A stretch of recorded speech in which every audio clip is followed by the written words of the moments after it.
पहले परंपरा अनुसार जो विरहा गीत है 100 पार्षद भागवत का जो मिला वो गाने अपना सकते हैं और फिर उनके जीवन में उससे चर्चा करेंगे।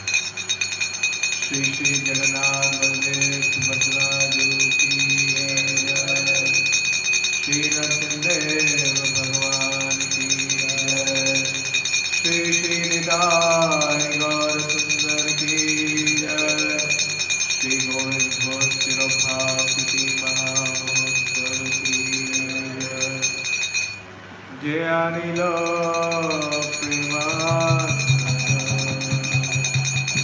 करुणा प्रचुर जय अनिल करुणा प्रचुर तेना प्रभु आचार्य ठाकुर तेरा प्रभु आचार्य ठाकुर कामोरा स्वरूप कहाँ सनातन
मूर्ति अपने चरणारविंद संस्कृत की जय। जय ओम शुभात परमहंस परिवार आचार्य अष्टोत्तर श्रीमद श्री भक्ति सिद्धार्थ ठाकुर गोस्वामी महाराज प्रभुपाद की जय। अनंत कोटि वैष्णव वृंद की जय। नामाचार्य हरिदास ठाकुर की जय। प्रेम से कहो श्री कृष्ण चैतन्य प्रभु नित्यानंद श्री अद्वैता गदाधर शिवासादि गौर भक्तवृंद की जय। श्री श्री राधा कृष्ण गोपीनाथ श्याम कुंद राधा कुंद गिरि गोवर्धन की जय। श्री वृंदावन धाम की जय। श्री मथुरा धाम की जय। श्री नवदीप मायापुर धाम की जय। पुरुषोत्तम क्षेत्र जगन्नाथपुरी धाम की जय। गंगा माई की जय। गंगा माई की जय। तुलसी देवी की जय। भक्ति देवी की जय। श्री गोविंद घोष तिरुभावती महामहोत्सव की जय। निताय गौर प्रेमानंदे गौर गौरी स्तुति असंबर devotees. All glories to the assembled devotees. All glories to Sri Guru and Gauranga. हरे कृष्णा। तो चैतन्य महाप्रभु के जितने भी पार्षद हैं उनके पास ये ध्यान है कैसा ज्ञानी लोग प्रेमान, और उस प्रेम के कारण उनके हृदय में क्या है? असीमित करुणा। जो टोपा जी अपने तात्पर्य में बोलते हैं भगवदगीता कि इस जगत में कोई नहीं जानता कि करुणा का उपयोग कैसे करना चाहिए। क्यों नहीं जानते? क्योंकि उनके पास प्रेम नहीं है। प्रेम का, वो गौरांग महाप्रभु के प्रेम का धन नहीं है। करुणा कैसे बता सकते?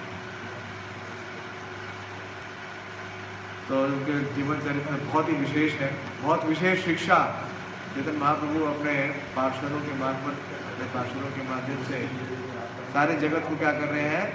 शिक्षित और प्रशिक्षित कर रहे हैं। इसलिए गोविंद गिरीश जी के जीवन चरित्र से भी हमें कई विशेष शिक्षाएं मिलती हैं, उसमें हम चर्चा करने का प्रयास करेंगे। जय जय श्री चैतन्य जय नित्यानंद।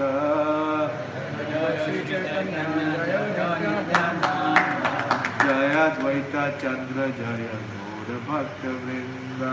जय अद्वैता चंद्र जय गौर भक्त वृंदा। जय जय श्री चैतन्य जय नित्यानंद। जय श्री चैतन्य जय नित्यानंद। जय अद्वैता चंद्र जय गौर भक्त वृंदा। जय अद्वैता चंद्र जय गौर भक्त वृंदा। गोविंद माधव वासुदेव दीन भाई। गोविंद माधव वासुदेव दीन भाई। या सवारे कीर्तन नाचे चैतन्य निताई। या सवारे कीर्तन नाचे चैतन्य निताई। गोविंद माधव वासुदेव दीन भाई। गोविंद माधव वासुदेव दीन भाई। या सवारे कीर्तन नाचे चैतन्य निताई। या सवारे कीर्तन नाचे चैतन्य निताई।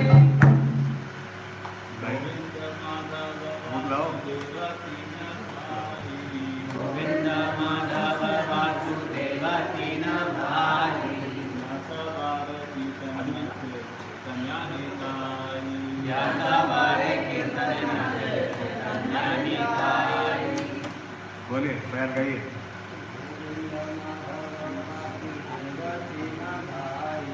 गोविंद माधव वासुदेव तीन भाई।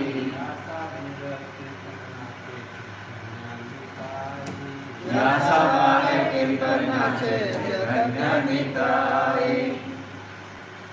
गोविंद माधव वासुदेव तीन भाई। गोविंद माधव वासुदेव तीन भाई। या सवारे कीर्तन नाचे चैतन्य निताई। या सवारे कीर्तन नाचे चैतन्य निताई। गोविंद माधव वासुदेव तीन भाई। गोविंद माधव वासुदेव तीन भाई।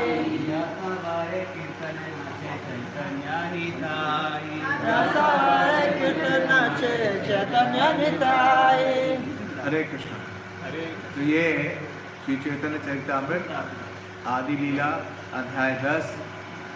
इस अध्याय में श्रील कविराज गोस्वामी महाप्रभु के जितने भी पार्षद हैं उन्हें उनके बारे में वर्णन कर रहे हैं। महाप्रभु क्या है, इस प्रेम के वृक्ष के ये प्रेम का जो वृक्ष है उसका वो तना है, और उसमें से जितनी शाखाएं और उपशाखाएं हैं वो महाप्रभु के पार्षद हैं।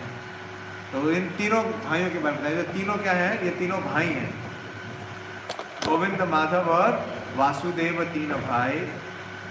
और उनकी विशेषता क्या है इन तीनों भाइयों की, कि ये जब भी ये या सवार कीर्तन कर, जब भी ये तीनों कीर्तन करते हैं तो कौन नाचता है, चैतन्य महाप्रभु भी नाचते हैं, नित्यानंद प्रभु भी नाचते हैं, यानी कि पूरा जगत नाचता है। ऐसे कीर्तनीय है।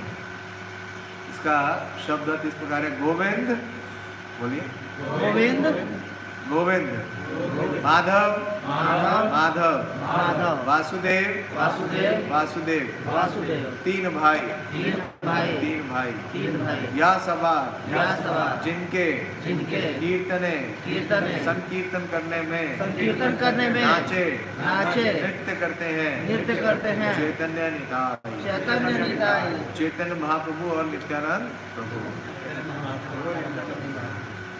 तो महाप्रभु का आंदोलन क्या है, नाचो गाओ भक्त संगे करो संकीर्तन। तो कहने का अभिप्राय ये है कि ये ऐसे विशेष पार्षद हैं कि ये जब भी गाते हैं दोनों भगवान, दोनों प्रभु, महाप्रभु और नित्यानंद प्रभु नाचते हैं। इसका अनुवाद और तात्पर्य श्री प्रभुपाद जी के, क्योंकि बहुत कम, बहुत संक्षिप्त दिया है गोविंद घोष जी के बारे में, लेकिन हमारे अमरिंदर हरि प्रभु ने कुछ और टॉपिक ही नहीं दिया मुझे तो प्रयास करूँगा, लेकिन बहुत विशेष जीवन है उनका, तो हम उनके जीवन से अपनी भक्ति में प्रेरणा ले सकें। श्री गोविंद, माधव तथा वासुदेव तीनों भाई वृक्षों की 82वीं, 83वीं और 84वीं शाखाएं हैं। चैतन्य महाप्रभु का जो भक्ति का जो वृक्ष है उसकी जो शाखाएं हैं उनमें इनका नंबर बताया गया है, कितना है, 82, 83 और 84। श्री चैतन्य महाप्रभु तथा नित्यानंद प्रभु इनके कीर्तन में नृत्य करते थे। तात्पर्य श्री प्रभुपाद जी के द्वारा, गोविंद, माधव तथा वासुदेव घोष ये तीनों भाई कायस्थ परिवार के थे। गोविंद ने अपने गांव अग्रदीप में गोपीनाथ मंदिर स्थापित किया। माधव घोष कीर्तन करने में पटु थे। इस संसार में उनके जोड़ का कोई नहीं था।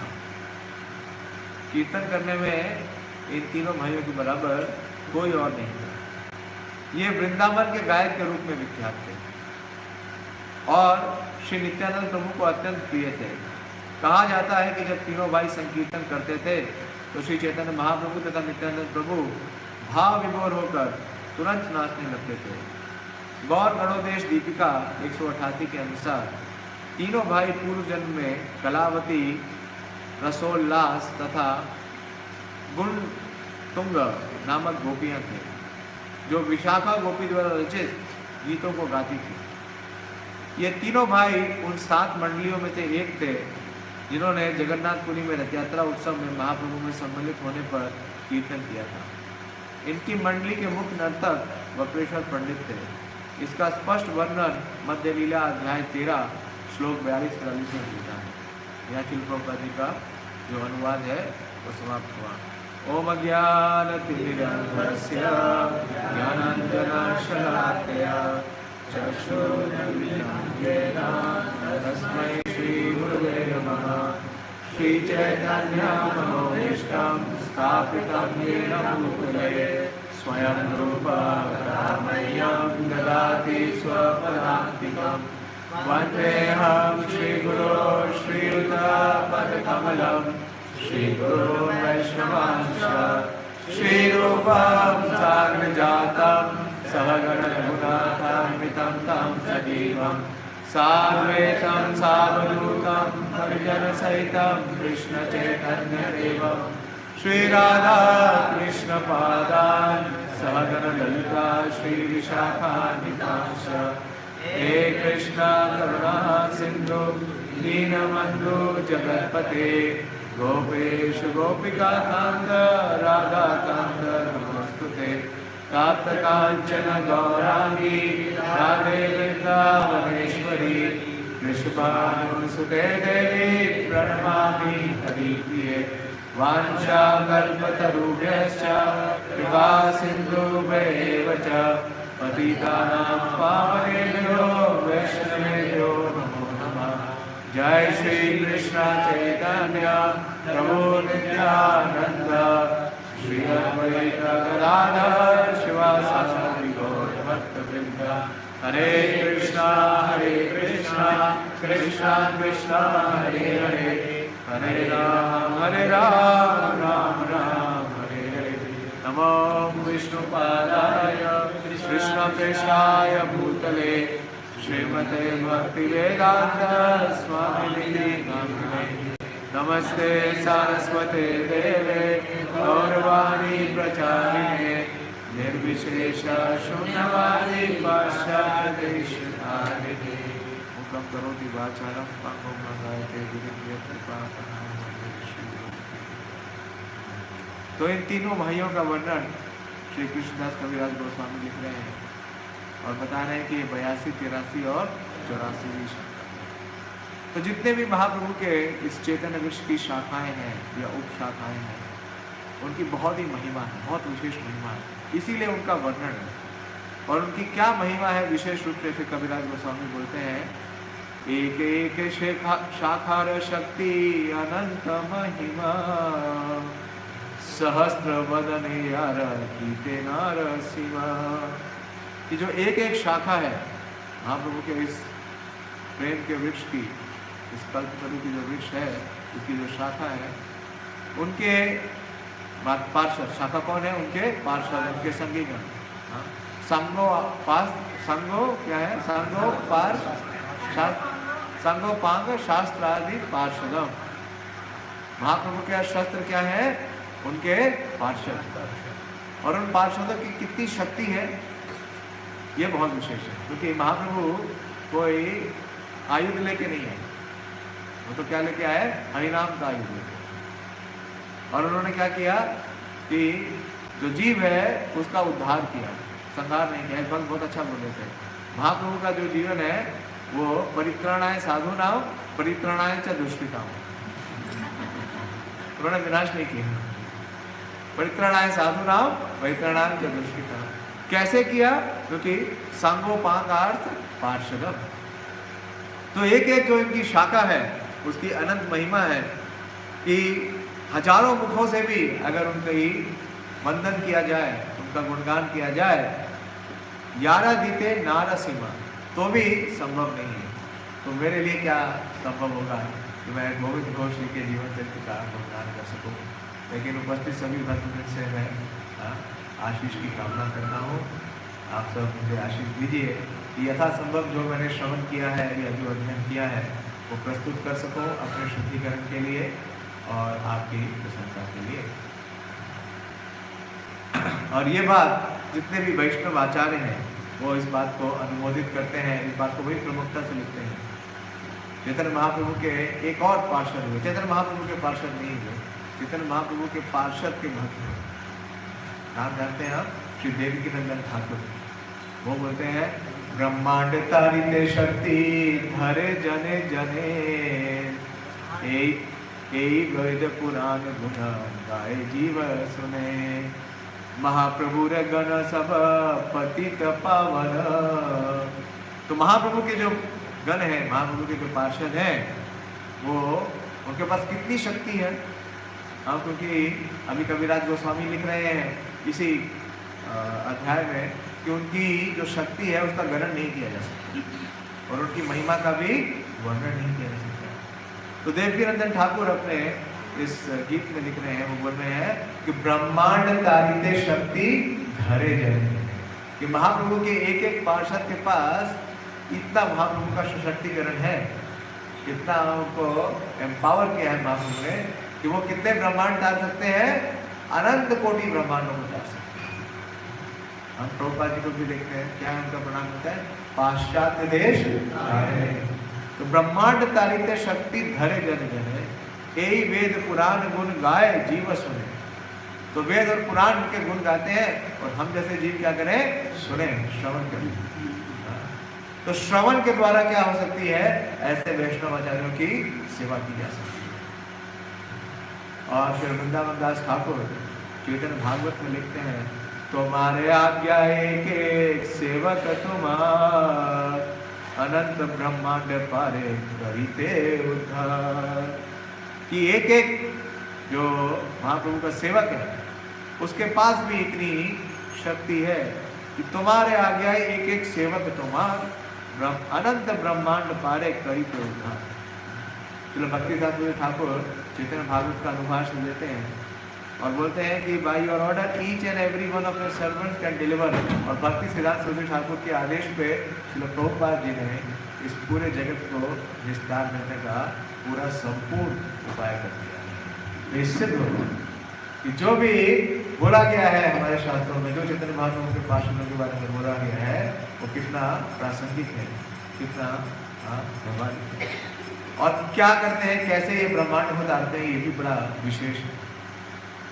ब्रह्मांड के जितने भी जीव हैं उन्हें कैसे ये उनका उद्धार करते हैं, तो बड़ा सुंदर वृत्तांत आता है। इसी के अगले अध्याय में रविदास गोस्वामी बोलते हैं, अनर्गल प्रेम सवार चेष्टा अनर्गल, प्रेम दीते कृष्णा दीते हरे महाबल। तो जितने पार्षद हैं वो कैसे उद्धार करते हैं, अनर्गल प्रेम सवार, कि सभी जीवों को क्या देते हैं, बिना किसी भेदभाव के, अनर्गल बिना किसी भेदभाव के, बिना किसी क्वालिफिकेशन के क्या प्रदान करते हैं, प्रेम प्रदान करते हैं।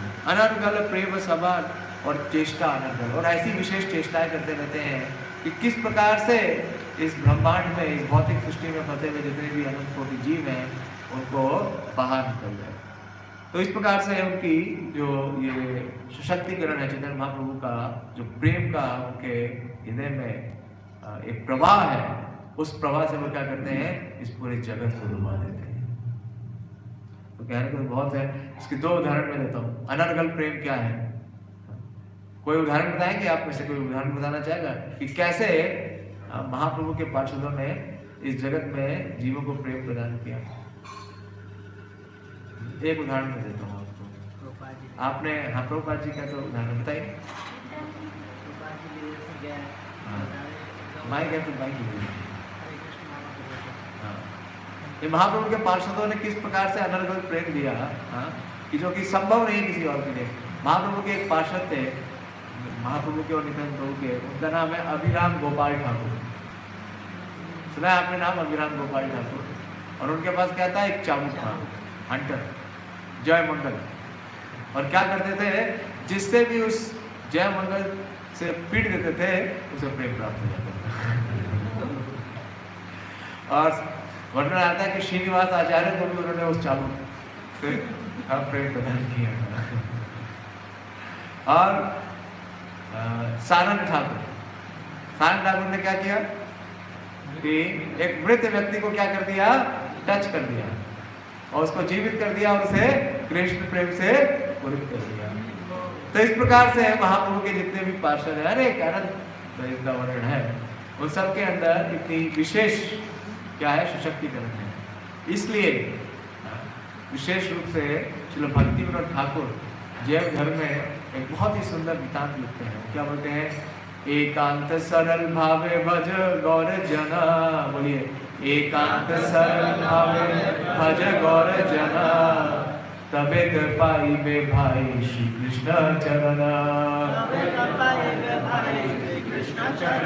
अगर भगवान के चरण प्राप्त करने हैं तो हमें क्या करना पड़ेगा कि एकांत भाव से, ये श्रद्धा के भाव से, एकांत भाव क्या है, श्रद्धा के भाव से इनका भजन करना पड़ेगा। किसका, जो गौर जन है, जो गौर प्रिय है।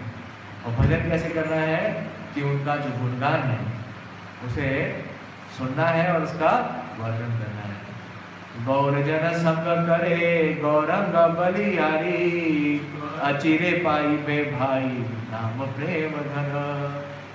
जय धर्म में 25वें अध्याय में भक्ति विनोद ठाकुर लिखा है। तो बहुत ही विशेष है ये तीनों भाई, और तीनों भाइयों का वर्णन एक साथ होता है। ऐसे ही अभी कुछ दिन पहले श्रीवास ठाकुर का तिरोभाव था। तिरोभाव तो अपीयरेंस था, आगे प्रभुपाद। तो जब श्रीवास ठाकुर का वर्णन होता है तो कितने भाई हैं वो लोग?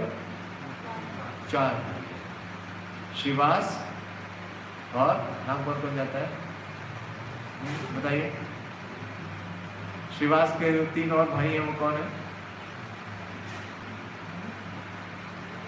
अभी आपने श्रवण किया वो कुछ ही दिन पहले, मेरे 24 या 25 तारीख को था, 24 तारीख को था। श्रीवास, श्रीपति, श्रीनिधि और श्री राम, उनके एक और बड़े भाई हैं, हाँ, श्री नलिन पंडित। लेकिन नवदीप आने से पूर्व ही वो प्रस्थान कर गए। श्रीवास, श्री राम, श्रीपति और श्रीनिधि। तो इसी प्रकार से ये 3 भाई हैं और इनके जो श्री पिताश्री हैं उनका वर्णन आता है कि वो श्री वल्लभ घोष है, श्री वल्लभ घोष है। और जैसे प्रभुपाद जी इस तात्पर्य में लिख रहे हैं कि तीनों भाई कायस्थ परिवार से थे, तो कायस्थ कुल से थे। इनके बारे में प्रभुपाद जी एक और तात्पर्य में लिखते हैं, बहुत कम है वर्णन चैतन्य भागवत और चैतन्य चरितामृत में, इनके ऊपर मुश्किल से 4 या 5 प्यार में थोड़ा बहुत वर्णन दिया गया है, ज़्यादा वर्णन है नहीं। तो बता रहे हैं कि जो ये श्री वल्लभ घोष हैं, इनके ये 3 पुत्र हैं। 3 पुत्र कौन कौन है? गोविंद, माधव और वासुदेव घोष। और ये उत्तरा राधिया स्थान है जो कि कटवा से थोड़ा 20 मील के दूर पे है। इस स्थान को कहते हैं, कुछ स्थानों में इनका वर्णन आया है कि ये निवास करते थे, इनके पिताश्री और ये तीनों भाई हाली शहर नाम। हाली शहर का नाम सुना है आपने? ग्वालियर में हाली शहर का नाम सुना है? 24 परगना में है, कलकत्ता के पास। वहीं से वहाँ से चैतन्य महाप्रभु के जो गुरु हैं श्रीपाद ईश्वरपुरी, उनका भी वो क्या है? जन्म स्थान। उसको कुमारहट बोलते हैं, आज के परिवेश में उसको बोला जाता है कुमारहट। और कुमारहट में जब चैतन्य महाप्रभु गए तो उन्होंने क्या किया? उस कुमारहट की जो मिट्टी है, हाँ, उसको राष्ट्र को अपने मस्तिष्क पे लगाया, अपने माथे पे धारण किया, बल्कि उसका सेवन भी किया। तो उसी पवित्र स्थान से इन तीनों भाइयों का प्राकट्य है। और ये भी वर्णन आता है कि कुछ समय के बाद जब चैतन्य महाप्रभु ने अपना कीर्तन विलास प्रारंभ किया तो ये तीनों भाई वहाँ से कुमारहट से कहाँ आ गए? नवदीप में। और नवदीप में वास करने लगे। और चैतन्य महाप्रभु ने जैसे ही कीर्तन विलास शुरू किया तो ये तीनों चैतन्य महाप्रभु के अनंत सेवक, ये महाप्रभु की सेवा करने के लिए, उनके इस संकीर्तन विलास का प्रकाश करने के लिए महाप्रभु के समक्ष उपस्थित हो गए।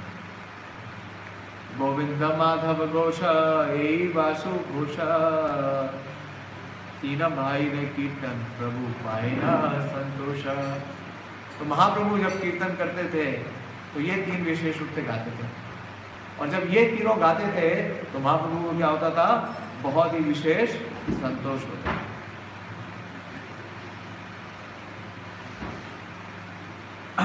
और जैसे बताया कि ये तीनों क्या है?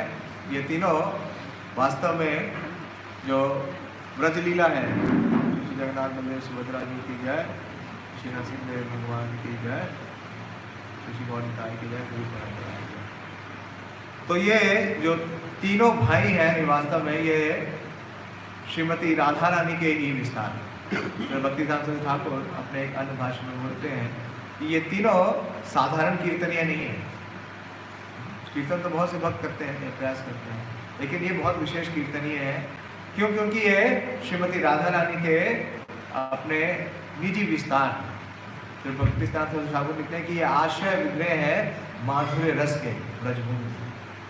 और इनकी ये किस प्रकार के गीत गाते हैं? साधारण गीत नहीं गाते हैं। इनके गीतों की रचना कौन करते थे? ध्यान दिया अगर आपने तो? हाँ, श्री विशाखा देवी। जो विशाखा देवी गीत लिखती थी वो गीत ये गाते थे। और महाप्रभु को और नित्यानंद प्रभु को बहुत ही संतोष और आनंद प्रदान करते थे।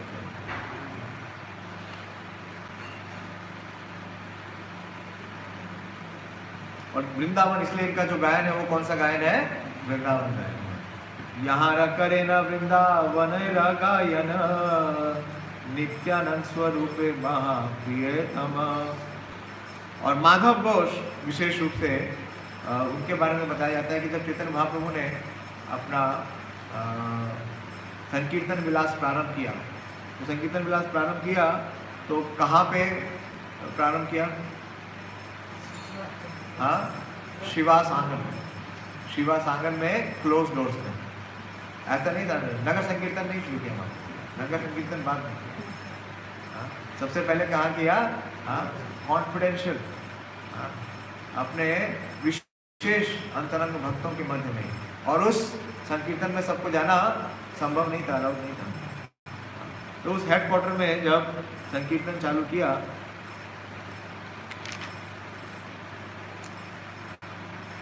तो सबसे पहले इसका वर्णन चैतन्य भागवत में आता है कि महाप्रभु का प्रकाश ही क्यों हुआ? कलि युगे युगे धर्म नामेरा प्रचार तथा लागी पीत वर्णा चैतन्य अवतार। तो कलियुग में जो धर्म है, कली कालेर धर्म कृष्ण नाम संकीर्तन। तो कली काल में जो युग धर्म है उसका प्रवर्तन करने के लिए चैतन्य महाप्रभु का प्रकाश हुआ और महाप्रभु का चैतन्य अवतार हुआ। और चैतन्य महाप्रभु ने कीर्तन किस दिन से चालू किया? इसका भी चैतन्य भागवत में इसका वर्णन आता है। श्री हरि वासरे हरि कीर्तन विधान नित्र आरंभिला प्रभु जगतेर प्राण। तो श्री हरि वासरे, हरि वासरे क्या है? जिसका आज हम पालन कर रहे हैं, यानी कि एकादशी। तो महाप्रभु ने एकादशी के दिन से शिवास आंगन में कीर्तन करना प्रारंभ किया। और उस कीर्तन के फर्स्ट लीड सिंगर कौन थे? चैतन्य भागवत में उसका वर्णन आता है। उसके फर्स्ट लीड सिंगर थे स्वयं श्रीवास पंडित। और दूसरे लीड सिंगर थे श्री मुकुंद। और तीसरा जो नाम आता है वो किसका है? श्री गोविंद घोष का। लाया गोविंद घोष और कट जना गौर चंद्र नित्य सबे करे न कीर्तन। तो जो मुख्य ग्रुप थे उसमें जो लीड सिंगर थे वो कौन थे? गोविंद घोष। कहाँ पे? रथ यात्रा में, बाद में। सबसे पहले कहाँ? शिवास आंगन के अंदर। तो कहने का अभिप्राय ये है कि महाप्रभु की लीला में ये महाप्रभु के बहुत ही अंतरंग निकटतम पार्षद थे। और जब ये गाते थे तो महाप्रभु क्या करते थे? नृत्य करते थे। तो ऐसे हम देखते हैं अभी भी श्री प्रभुपाद जी के ऐसे कुछ शिष्य हैं। विशेष रूप से मैं बहुत प्रेरित होता हूँ हिज होलीनेस महाविष्णु स्वामी महाराज से। जानते हैं आप लोग महाविष्णु स्वामी महाराज को? महाविष्णु स्वामी महाराज जहाँ भी होते हैं तो वहाँ कीर्तन अवश्यम भावी है। वो बिना कीर्तन के रह नहीं सकते। और ना सिर्फ कीर्तन होगा, और जब वो कीर्तन करेंगे तो क्या करेंगे? सबको नचाएंगे, सबको नचाएंगे। अभी मैं मायापुर में था, छोटपुर, तो प्रभुपाद जी के समाधि मंदिर में मंगला आरती में महाराज ने सबको इतना नचाया और इतनी देर तक कीर्तन किया। मतलब इस अवस्था में उनकी इतनी जो एज है, मतलब शरीर की एज है, आत्मा की तो एज है, हाँ, इतनी एडवांस एज है, लेकिन वो रुक सकते हैं। हमारे गुरु महाराज पता है क्या बोलते हैं उनको? कि उनके पास इतनी शक्ति है कि पहलवान के पास उतनी शक्ति है। तो ये विशेष उनकी शक्ति। तो इसी प्रकार की शक्ति तो वास्तविक प्रदर्शन किसने किया था? श्री गोविंद घोष। तो इस प्रकार से श्री गोविंद घोष हर समय महाप्रभु के निकटतम पार्षद थे और महाप्रभु की हर प्रकार से सेवा करते थे। विशेष रूप से उनकी कीर्तन सेवा जो महाप्रभु को इतनी प्रिय है। तो जब महाप्रभु ने आउटडोर कीर्तन किया, सबसे पहले कहाँ किया? चांद काजी किया। तो भी उसमें चांद काजी के उस मार्च के अंदर one of the lead singers कौन थे? श्री गोविंद घोष। और जब महाप्रभु ने संन्यास ग्रहण कर लिया और महाप्रभु संन्यास ग्रहण करने के बाद कहाँ चले गए? पुरी। तो जब पुरी में महाप्रभु पहले 2 वर्ष संन्यास करने के बाद महाप्रभु कहाँ गए? दक्षिण भारत की यात्रा में। और 2 साल के बाद जब महाप्रभु वापस लौटे तो अद्वैताचार्य श्री नित्यानंद प्रभु, उनके अनुगत्य में जितने भी महाप्रभु के भक्त थे वो सब कहाँ जाने लगे? पुरी। महाप्रभु का संग प्राप्त करने के लिए। तो उन संग प्राप्त करने वाले जानों में ये तीनों भाई जाते थे। और वहां पे क्या संग प्राप्त होता था? महाप्रभु अपना संग प्राप्त करने के लिए नहीं बुलाते थे। महाप्रभु किस लिए बुलाते थे? अपने पार्षदों को जगन्नाथ जी की सेवा करने के लिए, रथ यात्रा उत्सव में कीर्तन करने के लिए और नृत्य करने के लिए। तो महाप्रभु का जो ये आंदोलन है, उसका जो सबसे प्रमुख अंग है या उसका जो सबसे प्रमुख आयुध है, वो क्या है? नाम संकीर्तन, कीर्तन। और महाप्रभु ने जो सबसे श्रेष्ठ कीर्तनीय है, उनकी 7 मंडलियां बनाई और हर मंडली में एक प्रमुख कीर्तनीय है और उनके साथ 5 अदर जो है वो उनके सहायक। तो जो तीसरा ग्रुप है, चौथा ग्रुप, तो उस हर कीर्तन मंडली के 7 ग्रुपों में एक जो लीडर है, उसमें से जो चौथा ग्रुप है उसका लीडर कौन है? श्री गोविंद घोष। गोविंद घोष प्रधान कैला और संप्रदाय, माधव वासुदेव घोष दुई सहोदर, नृत्य करिनाता पंडित वक्रेश्वर। तो देखिए, एक और बहुत विशेषता है इनके सेवा में, और सेवा का माध्यम क्या है? कीर्तन। कितना इन्होंने प्रसन्न किया है महाप्रभु को कि जिस संप्रदाय में, यानी कि जिस ग्रुप में गोविंद घोष गा रहे हैं, उस संप्रदाय में उन्होंने किसको रखा है नर्तन के रूप में? वक्रेश्वर पंडित। क्योंकि श्री वक्रेश्वर पंडित जैसा नृत्य करने वाला तो कोई नहीं। श्री गोविंद घोष, माधव घोष और वासुदेव घोष जैसे गाने वाले कोई नहीं, और वक्रेश्वर पंडित जैसे नृत्य करने वाले कोई नहीं। क्योंकि वक्रेश्वर पंडित जी क्या बोलते हैं? वक्रेश्वर पंडित जी के हृदय की इच्छा क्या थी? वक्रेश्वर पंडित बोलते हैं, वक्रेश्वर पंडित प्रभुरा बड़ा प्रिय भृत्या, एक बावे 24 प्रहरिया। क्योंकि विशेषता ये है कि वो महाप्रभु को बहुत प्रिय तो है वक्रेश्वर पंडित, और एक ही भाव में, यानी कि एक ही गति में और एक ही लय में वो कितनी देर नृत्य कर सकते हैं? 24 प्रहर, यानी कि एक प्रहर में कितने घंटे हैं? 3। 24 प्रहर का मतलब 72 घंटे नॉन स्टॉप नृत्य कर सकते हैं। हमारे लिए शायद 72 मिनट भी पॉसिबल नहीं है। और जब वो नृत्य करके महाप्रभु को प्रसन्न करते हैं वक्रेश्वर पंडित, तो महाप्रभु बड़े प्रसन्न होते हैं। तो वक्रेश्वर पंडित उनसे एक निवेदन करते हैं। क्या निवेदन करते हैं वक्रेश्वर पंडित? कि 10 सहस्र गंधर्वा मोरे देह चंद्र मुखा, तारे गाय मुई नाचे तमे मोर सुखा। कि आप मुझे 10,000 गंधर्व दीजिए। गंधर्वों में क्या विशेषता होती है? कि वो बहुत अच्छा गाते हैं और नृत्य करते हैं। तो वक्रेश्वर पंडित को सेटिस्फाई करने के लिए, उनके नृत्य को पूरा आस्वादन करने के लिए वो क्या कहते हैं? कितने गंधर्व चाहिए? 10,000। तो महाप्रभु ने कर दिया उनको सेटिस्फाई। कैसे? कि उन्हें गोविंद घोष, माधव घोष और वासुदेव घोष ऐसे कीर्तनीय प्रदान किए। महाप्रभु बोलते हैं, आगे उसमें वर्णन आता है वक्रेश्वर पंडित जी के, कि वक्रेश्वर आप मेरे एक पंख हो, और अगर आपके जैसा एक और पंख मिल जाएगा तो मैं समुद्र के पार चला जाऊंगा। और यह भी कर दिया। कैसे? क्योंकि वो जो दूसरे पंख है वो कौन है? श्रील प्रभुपाद। क्योंकि महाप्रभु का जो संदेश है वो 7 समुद्र पार पूरे विश्व में चला जाए। तो इस प्रकार से इनकी कीर्तन करने की जो क्षमता थी, जो प्रतिभा थी, वो बहुत ही दिव्य है, बहुत ही अलौकिक है।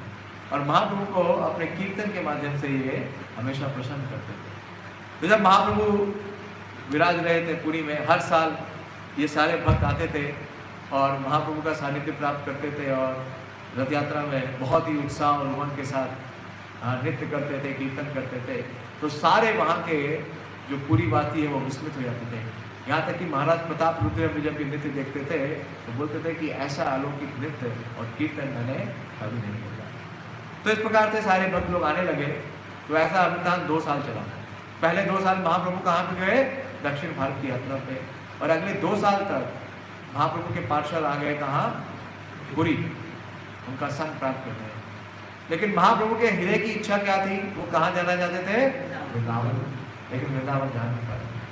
तो जब 2 साल बीत गए पुरी में, तो महाप्रभु ने क्या कहा, उन्होंने एक दिन श्री अद्वैताचार्य को बुलाया और अद्वैताचार्य को क्या बोलते हैं, आचार्य रे आज्ञा दिला करी असम्मान, ए चंडाले आदि कृष्णा भक्ति दियो दान।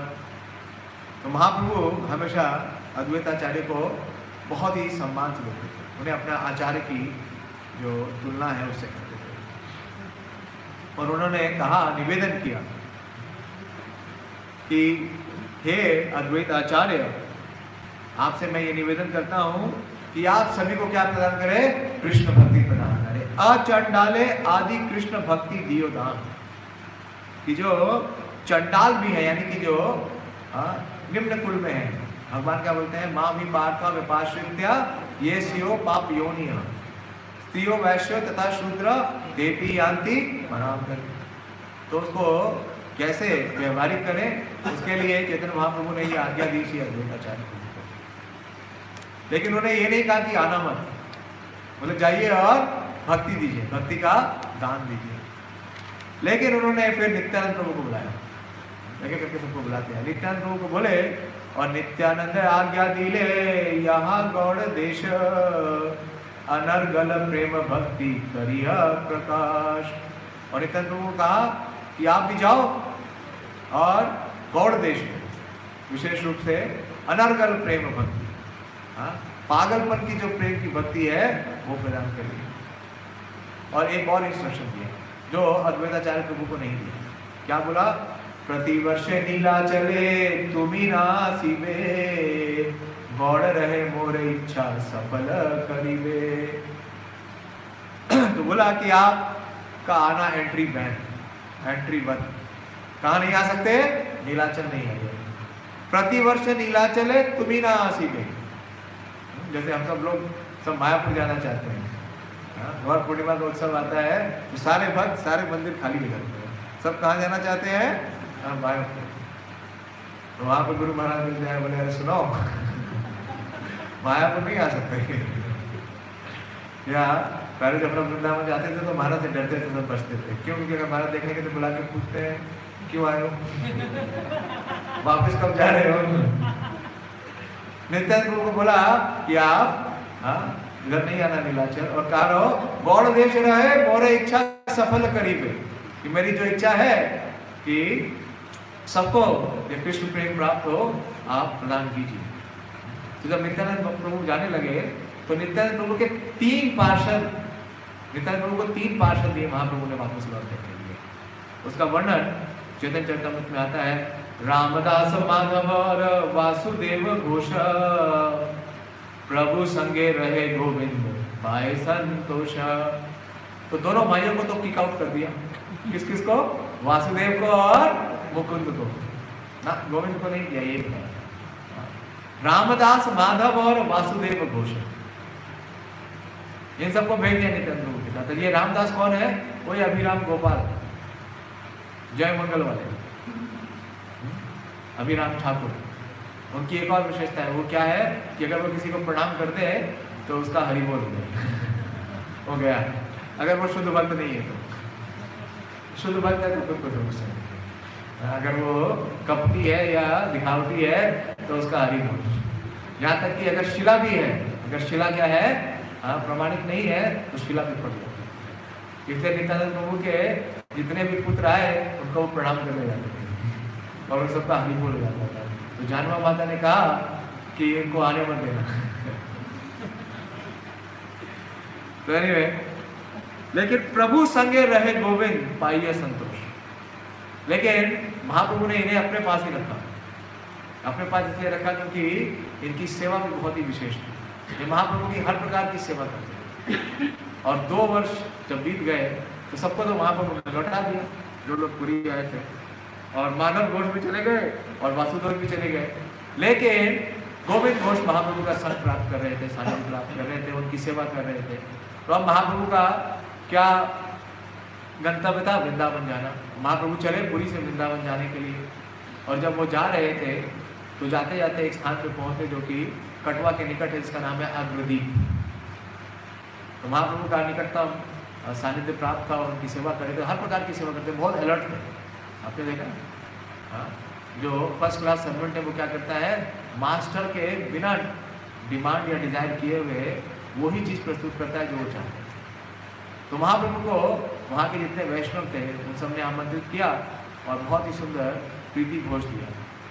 तो प्रीति भोज के बाद महाप्रभु क्या करते थे, एक मुख्य शुद्धि लेते थे जिसका नाम है हरिटकी।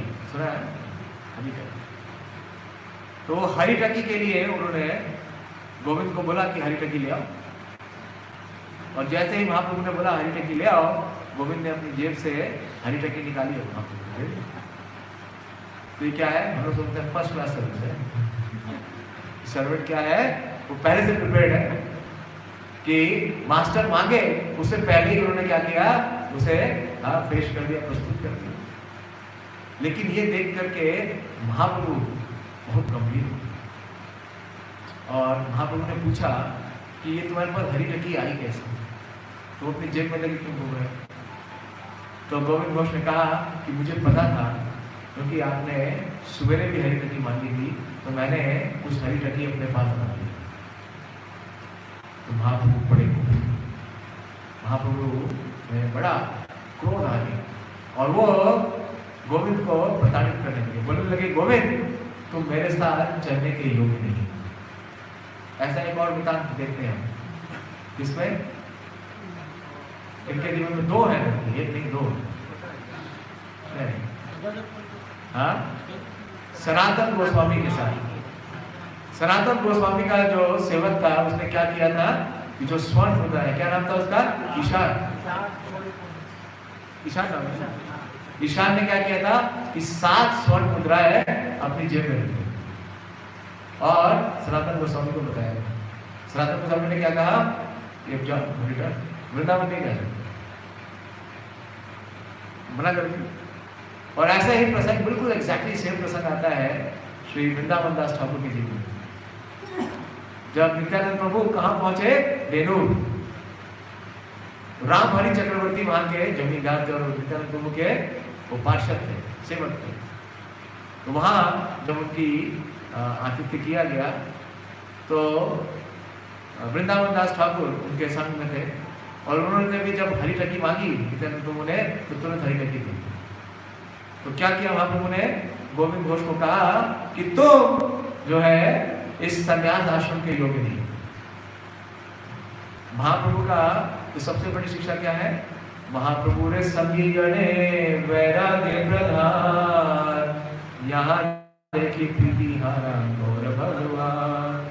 तो महाप्रभु यही सिखा रहे हैं, क्या, वैराग्य विद्या निज भक्ति शिक्षार्थ हम एका पुरुषा पुरा श्री कृष्ण चैतन्य शरीरधारी कृपा बुद्धिर्यस्तम अहम प्रपद्ये। कौन बोल रहा है, हाँ, श्री सार्वभौम भट्टाचार्य। जब 100 श्लोक की स्तुति की उन्होंने, वो यही बोल रहे हैं। तो वास्तव में महाप्रभु का पार्षद कौन है, महाप्रभु कृपा किसे प्राप्त है, इसे सांसारिक या भौतिक चीजों से कोई भी आकर्षण नहीं है और वो संग्रह नहीं करता, संग्रह नहीं करता। क्यों? क्योंकि वो किस पे आश्रित है, हाँ, इस भौतिक वस्तुओं पे आश्रित नहीं है, वो भगवान पे आश्रित। सर्वकर्माणि अपि सदा कुर्वन् मद्भक्ताश्रय मत्प्रसादात् तवाप्नोति शाश्वतं पदम् अव्ययम्। 18वां अध्याय और 56 वर्ष भगवान कहते हैं सर्वकर्माणि अपि सदा कुर्वन् मद्भक्ताश्रय, और मेरे प्रसाद से, मेरे कृपा से, मत प्रसादात् अवाप्नोति, क्या, शाश्वतम पदम अव्ययम्, मैं तुम्हें अपने धाम में ले जाऊंगा। तो जब ये पनिशमेंट दिया महाप्रभु ने और कहा कि अब तुम मेरे साथ नहीं चल सकते, अब आप यहीं रुको, तो ये निर्णय महाप्रभु का सुनते ही, ये पनिशमेंट सुनते ही गोविंद घोष क्या हो गए, अचेत हो गए। मानो उनके शरीर से प्राण ही। और कुछ समय बाद जब वो अपनी चेतना में लौटे तो महाप्रभु से बहुत ही निवेदन करने लगे, रोने लगे, महाप्रभु के चरण में लौटने लगे और कहे कि मैं अपना जीवन धारण नहीं कर सकूंगा, आपकी जो विरह है उसकी वेदना इतनी अधिक होगी कि मैं अपने प्राण नहीं रख सकता। तो महाप्रभु ने उन्हें समझाया और कहा कि नहीं, ऐसा नहीं है, मैं आपके माध्यम से एक विशेष कार्य कराना चाहता हूँ और इसलिए आप इस स्थान पर रुको। तो जो स्थान है वो क्या है? अग्रदीप। बहुत ही रमणीय स्थान है, कटवा से थोड़ी सी आगे है। अब की बार कटवा तो जाना हुआ लेकिन अग्रदीप नहीं है। तो वे भी अगर श्री गोविंद घोष की कृपा होगी तो अगली बार जाने का प्रयास करेंगे। तो अग्रदीप के बारे में वर्णन आता है कि बहुत ही विशेष है, जैसे वृंदावन, बहुत सुंदर वहाँ पे वन है, वृक्ष हैं, लताएं हैं, वहाँ पे जो वातावरण है बड़ा ही अनुकूल है। महाप्रभु बड़े ही प्रेरित हुए। तो महाप्रभु ने कहा कि आप यहीं रहो और मेरा स्मरण करो और मैं आपसे कभी आपको वियोग नहीं दूँ, आपको मेरा निज संग हमेशा प्राप्त हो। थोड़ा समय धीरज रखो और यहीं रहो। तो हमें भी विक्षेप नहीं करना चाहिए। कभी कोई हमारी विशेष दृष्टि से हमें लगाव है भक्ति के लिए, कोई सेवा है या कोई स्थान है, अगर हमें परिवर्तन करने के लिए बोला जाता है तो हमें क्या नहीं करना चाहिए? शोक नहीं करना चाहिए। तो गोविंद घोष वहाँ रुक गए और भजन करने लगे। और भजन क्या करते थे? दिन रात आंसू बहाते थे और महाप्रभु का स्मरण करते थे। तो जो भगवान क्या कहते हैं? अनन्यास चिंतयन्तो वा नहीं, अनन्य चेता सततम यो मां स्मरति नित्यशः तस्याहं सुलभा पार्थ नित्य युक्तस्य योगिनः। तो महाप्रभु को प्रकट हो गए, स्फुरित हो गए और बोले कि कल जब आप स्नान करोगे तो आपको एक लट्ठा मिलेगा, उसको आप ले आना और उससे मेरा सुंदर विग्रह बनाना। तो जो वो स्थान है वहीं से समीप में एक नदी है, उसका नाम है अजय रिवर, अजय नदी। अजय नदी का नाम सुना है आपने? हाँ, क्यों फेमस है अजय नदी? क्या होता है? हाँ, श्री जयदेव गोस्वामी को राधा माधव प्राप्त हुआ, राधा माधव का विग्रह प्राप्त हुआ। और उसी अजय नदी से श्री गोविंद घोष को संक्षेप में बोलूँगा 5 मिनट बचाए, बहुत विशेष हुआ है। उन्हें क्या प्राप्त हुआ? वो लॉग, वो लट्ठा प्राप्त हुआ जिससे उन्होंने श्री गोपीनाथ जी का बड़ा ही सुंदर विग्रह उसमें से काम किया। और महाप्रभु दोबारा स्वप्न में आते हैं और बोलते हैं कि मुझ में और गोपीनाथ में कोई फर्क नहीं है, तो आप यहीं रहो और गोपीनाथ जी की सेवा करो और विवाह कर लो। ऐसे ही नित्यानंद प्रभु को कहा, पहले बोले कि हाँ नीला चले ना आशीष, और दोबारा क्या बोला कि विवाह कर लो। बोले खुद तो संन्यास ले लिया, हमें विवाह में फंसा रहे। लेकिन महाप्रभु की आज्ञा थी तो उन्होंने विवाह कर लिया। और विवाह के बाद क्या हुआ? गोविंद घोष और उनकी भार्या को एक सुंदर पुत्र की प्राप्ति हुई और दोनों ही भक्त। तो पूरा परिवार मिलकर क्या करता था? गोपीनाथ जी की सेवा करता। लेकिन अकस्मात क्या हुआ कि पुत्र युवा ही था कि उसको ऐसा वो अस्वस्थ हुआ, रोग हुआ और उसके देह का अंत हो गया। तो जब उनके पुत्र के देह का अंत हो गया तो जो उनकी भार्या थी, जो उस पुत्र की माता थी, उनकी पत्नी, वो भी बहुत विक्षिप्त हो गई। वो इतनी विक्षिप्त हो गई कि वो अस्वस्थ हो गई और उनके अंदर जितना उत्साह था सेवा का या उमंग था वो भी प्रभावित हो गया। वो सेवा तो नहीं कर पा रही थी और अस्वस्थ हो गई और कुछ समय बाद उनका भी देह का त्याग हो गया। तो जब उनके भी देह का त्याग हो गया तो इसका प्रभाव श्री गोविंद घोष पर, वो भी बहुत शोक करने लगे और उन्होंने खाना पीना बंद कर दिया। वो विचार करने लगे कि ऐसा क्यों हुआ, कि पहले तो महाप्रभु ने मुझे विवाह करने के लिए कहा और विवाह करने के बाद क्या हुआ? पुत्र भी प्रदान किया, फिर पुत्र का देहांत हो गया और स्त्री का भी देहांत हो गया। तो वो बहुत विक्षिप्त हो गए और इस विक्षिप्त अवस्था में उन्होंने सारा भोजन और जल का त्याग किया और इतने कमजोर हो गए तो गोपीनाथ जी की भी सेवा नहीं कर रहे, तो ना कुछ बना ही नहीं रहे थे। तो जब वो खुद नहीं बना रहे थे तो गोपीनाथ भी नहीं पा रहे थे। तो ऐसा कुछ दिन तक चला तो गोपीनाथ जी बड़े विचलित हो गए और गोपीनाथ जी उनके समक्ष प्रस्तुत हो गए और बोले कि आप मुझे भोग क्यों नहीं लगा रहे? हाँ, मैं तो आपका बालक हूँ। भगवान विग्रह रूप में किस प्रकार से सेवा लेते हैं? जिस प्रकार से वात्सल्य, क्योंकि वो क्या है, अपने भक्त के ऊपर पूरी तरह आश्रित है। अगर भक्त उन्हें उठाएगा तो उठेंगे, भक्त उन्हें नहलाएगा तो वो नहाएंगे, भक्त उन्हें खिलाएगा तो वो खाएंगे, अगर वस्त्र चेंज करेगा तो वस्त्र चेंज करेंगे, वरना वो क्या है, पूरी तरह आश्रित है। तो बोले मैं तो आप पे आश्रित हूँ और आप, हाँ मैं आपका पुत्र हूँ और आप मुझे भोजन नहीं करा रहे हो, मुझे क्यों मार रहे हो? मुझे क्यों मार रहे हो? तो गोविंद घोष को गुस्सा आ गया। बोले कि आपने तो पहले मेरे पुत्र को मार दिया। कैसे पुत्र हो आप? आपने मेरे पुत्र को मार दिया, फिर मेरी पत्नी को भी मार दिया। आपके ऐसे पुत्र होने का क्या लाभ है? ऐसे पुत्र का मैं क्या करूंगा? गुस्से में आई है। बोले अगर मैं मर जाऊंगा तो क्या आप मेरा श्राद्ध करोगे? आपका क्या लाभ है? तो गोपीनाथ जी ने कहा ये यस, मैं जरूर आपका श्राद्ध करूंगा। क्या है? प्रतिमा नहीं तुम्ही साक्षात ब्रजेंद्र नंदन।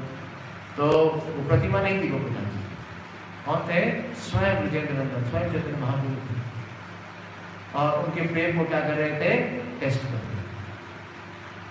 और महाप्रभु ने कहा कि भक्ति के जो 64 अंग हैं उसमें 5 प्रमुख अंग क्या है? नाम क्या है? नाम कीर्तन, साधु संग, नाम कीर्तन, भागवत श्रवण, श्री विग्रह मूर्ति सेवा, और क्या है? मथुरावास। तो श्री विग्रह मूर्ति सेवा का मूर्तिमान रूप है श्री गोविंद घोष। तो गोविंद घोष फिर से क्या हुए? अपने शोक से बाहर हो गए और उनकी सेवा करने लगे। लेकिन कुछ समय बाद क्या हुआ कि श्री गोविंद घोष उन्हें वो अपनी इस धराधाम की लीला समाप्त करके भगवान के धाम को लौट गए। तो जब 1 साल बीत रहा था उनके तिरोभाव को, तो गोपीनाथ जी जो विग्रह के रूप में थे वहां पे, कहाँ पे? अग्रदीप में। उन्होंने पुजारी को स्वप्न दिया और कहा कि कल मेरा श्रृंगार मत करना और कल मुझे भोग भी मत देना। तो पुजारी बड़ा विचलित हो गया कि ऐसा क्यों बोल रहे भगवान, कुछ उससे क्या अपराध हो गया, त्रुटि हो गई कि कह रहे हैं कि मेरा कोई सेवा मत करो। तो पूछा, उस पुजारी ने निवेदन किया, तो बोले कि कल मेरे पिता श्री गोविंद घोष का श्राद्ध है। और अगले दिन ऐसा ही हुआ कि पुजारी ने श्री गोपीनाथ जी को सफेद वस्त्रों से उनका दर्शन दिलाया और गोपीनाथ जी के नेत्रों से अविरल आंसू निकले। उनके हाथ में कुशाभास और वो क्या करते हैं? श्री गोविंद घोष का श्राद्ध। और क्या अर्पित की जाती है उनको? खिचड़ी। तो भगवान अपने भक्त के साथ कितना मधुरतम संबंध रखते हैं और किस हद तक जाके सेवा कर सकते हैं उसकी कोई सीमा नहीं। इसलिए भगवान का नाम है अच्युत। भगवान का एक नाम है वो भक्त वत्सल है। लेकिन सुखदेव गोस्वामी लिखते हैं कि जो वात्सल्य प्रेम के भक्त हैं उनके क्या हो जाते हैं? भगवान वशीयत कहते हैं, भक्त वशीयता। जैसे कि यशोदा माई ने क्या किया? भगवान को बांध दिया। तो इसी प्रकार से अगर हम वास्तव में भगवान की सेवा करते हैं, किससे? अपने स्वार्थों से परे होकर शुद्ध प्रेम से भगवान की सेवा करते हैं, तो भगवान उस भक्त के सारे भाग को उठाते हैं। अनन्यास चिंतयन्तो माम ये जना पर्युपासते तेषां नित्य वियुक्तानां योगक्षेमं वहां। जब श्रीवास ठाकुर के पुत्र का निधन हो गया तो महाप्रभु ने क्या कहा कि आपका एक पुत्र गया है, हम 2 पुत्र हैं, मैं और नित्यानंद। तो जिसके पुत्र भगवान बने तो उनका कभी वियोग नहीं हो सकता। तो इस प्रकार से श्री गोविंद घोष जी के माध्यम से चैतन्य महाप्रभु ये विशेष हम सबको शिक्षा दे रहे हैं कि भगवान की सेवा कैसे करनी चाहिए, बिना किसी भौतिक आसक्ति की। और विग्रह सेवा बहुत विशेष है। जो भी गृहस्थ परिवार में प्रभुपाद जी ने कहा, अगर आप भगवद गीता का 13वां अध्याय 8 से 12 सबसे बड़ा श्लोक है भगवद गीता। उसके तात्पर्य में प्रभुपाद जी लिखते हैं, उसमें भगवान बोलते हैं आसक्ति अनाभिष्वंग पुत्रदार गृह आदिशु। कि ज्ञान क्या बोलता है कि भौतिक आसक्ति नहीं होनी चाहिए, किसमें? पुत्र में या दार में, स्त्री में या गृह आदिशु में विरक्ति होनी चाहिए, पुण्यवृत्ति होनी चाहिए। तो प्रभुपाद जी क्या बोलते हैं कि विरक्ति का मतलब क्या है कि घर परिवार के जो सदस्य हैं उनको क्या बना दीजिए? भक्त बना दीजिए। और प्रभुपाद जी 4 उसमें सिद्धांत देते हैं। सिद्धांत क्या देते हैं कि जो पारिवारिक जीवन है उसमें रोज नित्य क्या करना चाहिए? हरे कृष्ण महामंत्र करना चाहिए। परिवार के सारे सदस्यों को सुबह उठ करके और हरे कृष्ण महामंत्र करना चाहिए। दूसरा प्रभुपाद जी लिखते हैं कि उन्हें विग्रह सेवा करनी चाहिए और भगवान को नित्य भोग लगाना चाहिए। और चौथा भागवत और गीता से पाठ करना चाहिए। प्रभुपाद जी लिखते हैं कि अगर ये 4 कार्य कर रहे हैं गृहस्थ जीवन में तो अपने परिवार को त्यागने की कोई आवश्यकता नहीं। तो इस प्रकार से श्री गोविंद घोष का बहुत ही विशेष जीवन चरित्र है। और एक और बहुत विशेषता है कि इनके आंगन में एक नीम का वृक्ष था। उस नीम के वृक्ष की लकड़ी से श्री नरहरि सरकार ठाकुर ने चैतन्य महाप्रभु के 3 विग्रह बनाए जो कि बहुत ही विशेष है। हम जानते हैं वो अभिन्न विग्रह हैं रसराज महाभाव में, यानी कि चैतन्य महाप्रभु का नृत्य करते हुए। और अब की बार मुझे सौभाग्य से वो तीनों विग्रह का दर्शन प्राप्त हुआ। वो 3 विग्रह कहाँ पे है? पहला विग्रह तो है जो सबसे बड़ा विग्रह है चैतन्य महाप्रभु, बहुत ही सुंदर विग्रह है, वो है कटवा में। क्या नाम है उसका? कौन सी बाड़ी नाम है उसका? गौरांग बाड़ी। गौरांग बाड़ी में वो विग्रह है, आप उसका दर्शन ले सकते हैं। बहुत ही सुंदर विग्रह। वो विग्रह अगर आप दर्शन करेंगे तो आपको वो आपका चित्त वो सबसे बड़ा विग्रह है। और दूसरा विग्रह इन्होंने स्थापित किया जो कि एक चक्र में है, जहाँ पे श्री बंकिम राय का विग्रह है। और तीसरा विग्रह श्री नरहरि सरकार ठाकुर ने अपने स्थान यानी श्रीखंड में किया, जो कि अब श्रीखंड में नहीं है। कहाँ है? जाजीग्राम में। तो ये भी वहां से प्राप्त हुआ। तो इस प्रकार से हम देखते हैं श्री गोविंद घोष जी का बहुत ही विशेष जीवन है और भगवान ये सिद्धांत देते हैं गोविंद घोष जी के माध्यम से। श्री प्रभुपाद जी के जीवन में भी हम ये देखते हैं क्या कि जिसके ऊपर भगवान विशेष कृपा करते हैं, क्या करते हैं? यस्याहम अनुग्रामी हरिष्ये तद्धनम स्नेहे ततो धनम त्यजते अस्या स्वजना दुख दुखिता। अगर मैं किसी के ऊपर विशेष कृपा करता हूँ तो सबसे पहले क्या करता हूँ? उसका धन और वैभव छीन लेता हूँ। और धन और वैभव तो पहला इंस्टॉलमेंट है। उसके बाद क्या करता हूँ? उसके जो स्वजन है उससे मैं उसको दूर करता हूँ। प्रभुपाद जी के जीवन में भी देखिए ऐसा ही हुआ। प्रभुपाद लीलामृत अगर आप पढ़ते हैं तो प्रभुपाद जी 1945 में प्रभुपाद जी भीषण संघर्ष कर रहे थे। ये दूसरे विश्व युद्ध के बाद की बात है। प्रभुपाद जी के 2 बिजनेस फेल हो चुके थे। पहला कहाँ पे? इलाहाबाद। बिजनेस फेल नहीं था प्रभुपाद जी का, क्योंकि प्रभुपाद जी ने इलाहाबाद में क्या किया? चैतन्य मठ स्थापित किया। उसी पर्पज के लिए भेजा था 32 तारीख। और फिर उसके बाद प्रभुपाद जी जब इलाहाबाद का बिजनेस फ्लॉप हो गया तो कहाँ गए? मुंबई। उससे बड़ा बिजनेस करते। लेकिन वहां पे प्रभुपाद जी ने मुंबई में भी गौड़िया मठ स्थापित किया और उनके गुरु भाई बोल रहे थे, श्रीधर महाराज बोल रहे थे कि आप यहाँ के अध्यक्ष होने चाहिए। ये प्रभुपाद जी के हृदय में और इच्छा थी। वो फिर गए लखनऊ। लास्ट ट्रायल उन्होंने लिया लखनऊ और लखनऊ में बहुत संघर्ष कर रहे थे। तो प्रभुपाद जी लिखते हैं, प्रभुपाद जी अपने हृदय का वृत्तांत लिख रहे हैं अपने सेवक को। उनके सेवक का नाम जानते हैं आप? प्रभुपाद जी के पर्सनल सर्वेंट। हाँ, यस, गौरांग। November 13, 1945. English में पढ़ो. Abhay wrote to his servant Gaurang, mentioning some of his difficulties in Lucknow and asking him to come there to help. In this letter, Abhay bitterly spoke of his wife Radharani and children. तो आप जानते हैं कि श्रील प्रभुपाद जी के जीवन में भी कभी उनकी पत्नी ने उनकी आज्ञा का पालन नहीं किया. तो प्रभुपाद जी लिखते हैं गौरांग प्रभु, देखिए बहुत विशेष प्रभुपाद जी का पत्र है, इससे कई शिक्षाएं मिलती हैं. Please accept my obeisances. कौन है उनके पेड सर्वेंट उस समय 1945 में. लेकिन प्रभुपाद जी क्या लिख रहे हैं, अपना दंडवत प्रणाम कर रहे हैं. I received your letter dated 7. Due to lack of time I could not reply in time.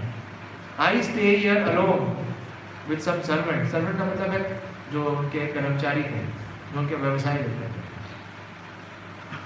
If I leave now, then I have to close everything down. Due to my leaving once and closing the business, I have lost about 10,000 rupees. And the goodwill has also been affected by my enemies. That is why I am fighting, practically staking my whole life. I am staying here all alone in the middle of so many difficulties, not for nothing. That is why I am writing to you repeatedly to come here. As soon as you receive this letter, show it to Dubra. Take at least 10 rupees from him and come here. तो प्रभुपाद जी के पास पैसे नहीं थे उनको देने के लिए, तो कहा कि मेरे रिश्तेदार से मिल लेना, उसको मेरा पत्र दिखा देना और वो आपको 10 रुपये दे देगा. तो 10 रुपये के किराए से आप कहाँ से आ जाओ, कलकत्ता से लखनऊ आते हो. Take 10 rupees from him and come here. And when you come here, I will make arrangement to send money to your home. What's the point in holding back with an excuse that there is no servant or maid servant? तो अपनी पत्नी के बारे में बताइए कि मेरी पत्नी आपको छोड़ना नहीं चाहती. क्यों? क्योंकि उसको आपकी सेवा चाहिए. I try to serve them, अपने पत्नी और अपने पुत्रों के लिए लिख रहे हैं, by keeping servants, maid servants and cooks, but up to until today they have not become attached to devotional service. So I am no more interested about these affairs. तो प्रभुपाद जी बोल रहे हैं कि अब मैं उनके लिए और कष्ट नहीं उठाना चाहता. If I see that they are interested about devotional service, then only I will maintain my establishment here. Otherwise, I will not maintain them anymore. Bring a quilt for me. Last में प्रभुपाद जी क्या लिखते हैं, मेरे लिए एक कंबल लाना. तो इस अवस्था में थे लोग. लखनऊ में क्या पड़ती है, सर्दी पड़ती है. और प्रभुपाद जी के पास क्या नहीं था, कंबल नहीं था. कब लिख रहे हैं, नवंबर में.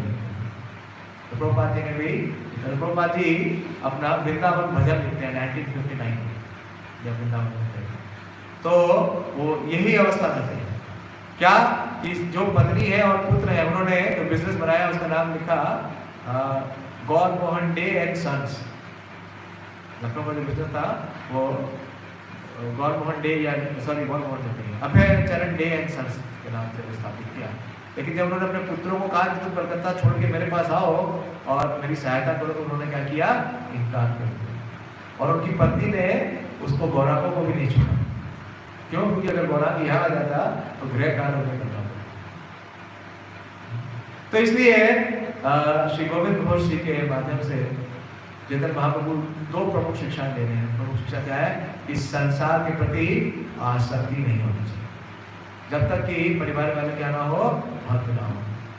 और दूसरा कि भगवान की जो सेवा है उसमें कभी बाधा नहीं होती, चाहे कितना भी दुख हो, कितना भी संताप हो, कितना भी कष्ट हो. चैतन्य चैतामृत में स्वयं महाप्रभु बोलते हैं, प्रगाढ़ प्रेमेराई स्वभाव आचार, निज दुख विघ्न आदि ना करे विचार. कि अगर वास्तव में प्रेम है, और कैसा प्रेम, प्रगाढ़ प्रेम, भगवान के साथ अगर प्रेम है तो उसका स्वभाव क्या है उस भक्त का, कि निज दुख विघ्न आदि ना करे विचार. अपने निज दुख और जो उसकी विघ्नाएं हैं उसका वो कोई विचार नहीं करता, बल्कि सेवा करता है. इस प्रकार से बहुत विशेष जीवन चरित्र है श्री गोविंद घोष जी का. और आज उनके जीवन चरित्र से हमें ये प्रेरणा मिलती है कि अगर हम भगवान की सेवा शुद्ध भाव से करते हैं, जिस प्रकार के श्री प्रभुपाद ने दिया है, तो निश्चय ही अवश्य राखी कृष्ण विश्वास.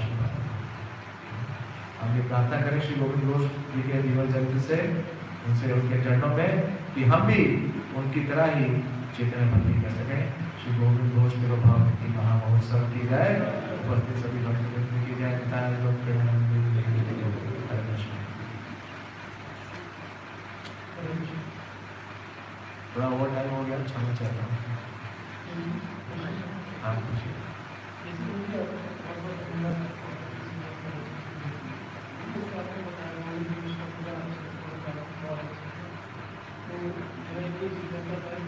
जैसे बाथरूम देखने के परिवार वाले जाते जा रहे हैं और फिर जैसे जो उनका रिएक्शन आ रहा है वो ऐसा लग रहा है कि जैसे हाँ कि बहुत लोग इलाज कर रहे हैं, हम कितने लोग पास में नहीं देखते हैं, सब इलाज देखने को लगता है, लेकिन वो लोग जैसे आप उधर पार्षद हैं तो इसको कैसे समझेंगे? महाप्रभु क्या कर रहे हैं? महाप्रभु ने खुद तो ग्रंथ लिखे नहीं, और महाप्रभु ने क्या किया कि अपने जो पार्षद हैं उनके माध्यम से जो सिद्धांत है उसका प्रकाश किया, उसका प्राकट्य किया। हरिदास द्वारा नामे प्रचार, सनातन द्वारा शुद्ध भक्ति से दान।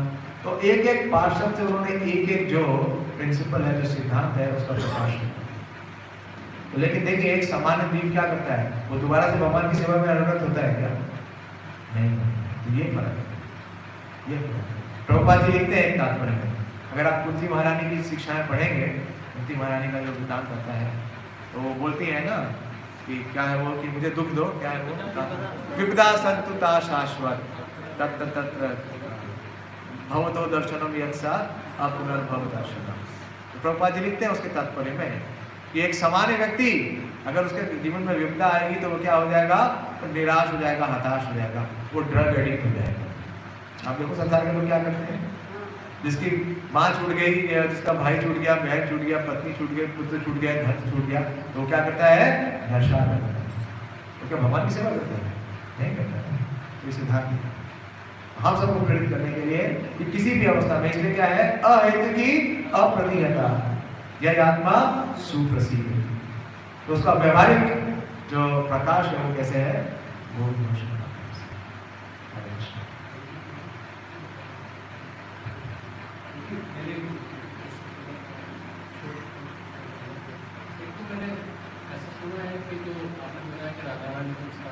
मैं नहीं बता रहा हूँ, श्री भक्ति सिद्धांत चौधरी ठाकुर बता रहे हैं। अगर आप चाहिए तो मैं आपको रेफरेंस देता हूँ, पढ़िए चेतन भागवत। हाँ तो गोपियाँ क्या है? आप देखिए तो चेतन चरितामृत में जब सनातन शिक्षा दे रहे हैं महाप्रभु, तो कैसे बताना शुरू करते हैं, विस्तार कैसे होता है?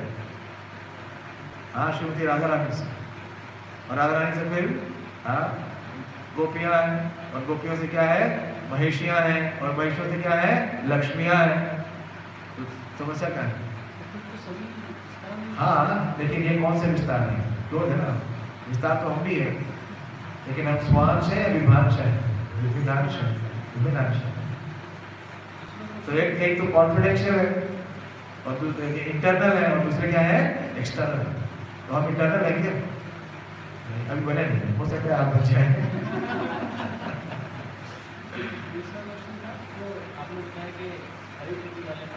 हाँ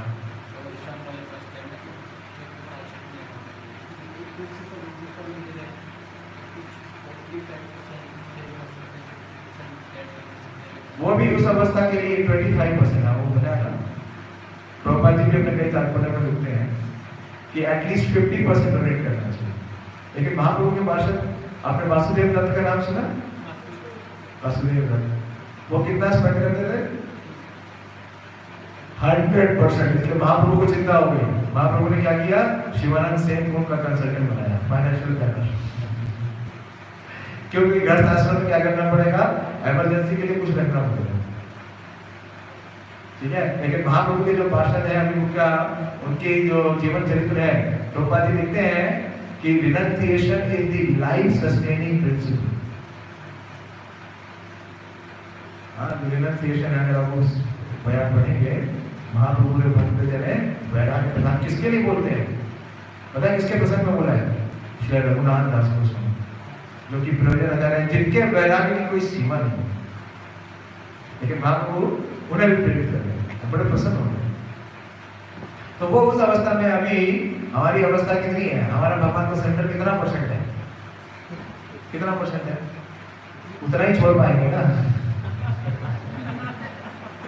1% है तो 1% छूटेगा, 10% है तो 10 छूटेगा, 25 है तो 25 छूटेगा, 100% होगा तभी छूटेगा, छूटेगा नहीं। आसक्ति इस भौतिक संसार में इस जन्म मृत्यु के चक्र में रहने का दो ही सबसे बड़ा कारण है। तो क्या है? आसक्ति और अहंकार। ये छूटता है जल्दी से? नहीं छूटता, मुश्किल नहीं बड़ा। किसका?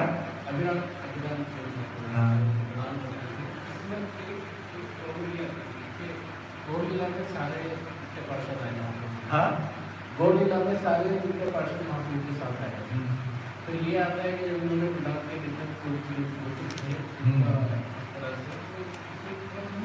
आपने देखा नहीं, कृष्ण लीला में भी ऐसे ही होता है।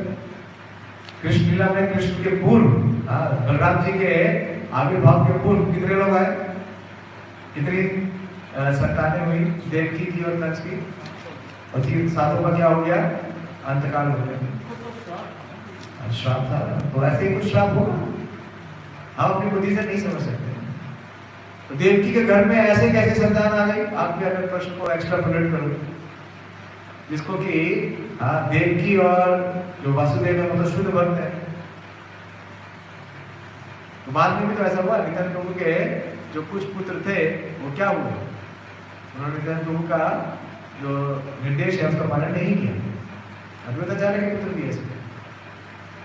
तो कभी देखिए जीव के पास स्वतंत्रता हर स्थिति में रहती है, और उसका सदुपयोग और दुरुपयोग वो कभी भी कर सकता है। तो जीव, भगवान कभी भी जीव की स्वतंत्रता क्या नहीं करते, हरण नहीं करते, नहीं करते। नित्य पार्षद नहीं, नित्य पार्षद नहीं है। ये कहा गया है कि वो नित्य पार्षद है।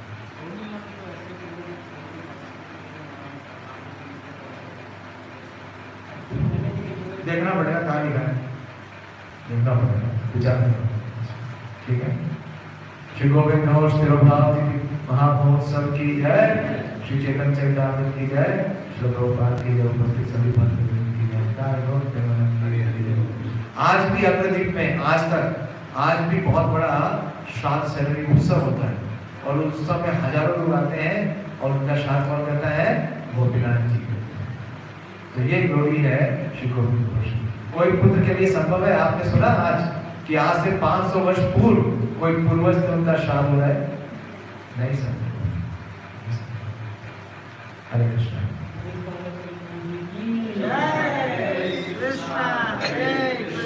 कृष्णा कृष्णा हरे हरे, हरे राम राम राम हरे।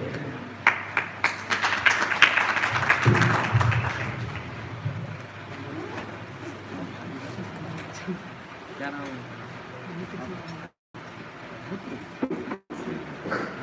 गोपीनाथ जी ने ये